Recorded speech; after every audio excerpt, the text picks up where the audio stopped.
The Church of Winter's Grace.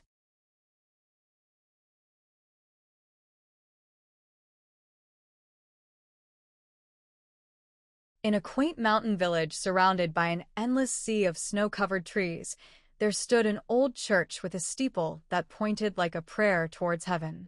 For decades, it had been the heart of the village, where neighbors found faith, love, and comfort. One bitter winter, a fierce storm engulfed the village, burying homes and paths under towering drifts of snow.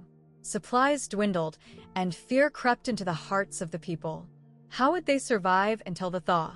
The church bell, though silenced by the cold, became a symbol of hope. Pastor Thomas, a humble man known for his unwavering belief in God's provision, gathered the villagers in the candlelit sanctuary. He opened the Bible and read from Matthew 6 verse 26. "Look at the birds of the air.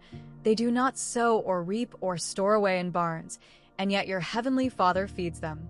Are you not much more valuable than they?" Inspired by this promise, the villagers decided to place their trust in God's provision and care. They pooled the little they had: jars of preserved berries, bundles of firewood, and sacks of flour.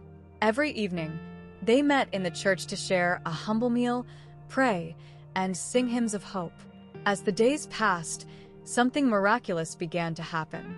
The snowstorm, though relentless, seemed less daunting. Acts of generosity and kindness multiplied. An elderly widow found her firewood replenished by neighbors. A young couple welcomed an orphaned child into their home. Unity blossomed, melting away fear and replacing it with faith. When the storm finally broke and sunlight kissed the glistening snow, the villagers knew they had witnessed God's grace. The church stood as a testimony to their shared faith and love. It reminded them that through trials, God's light shines brightest when reflected in the kindness of his people.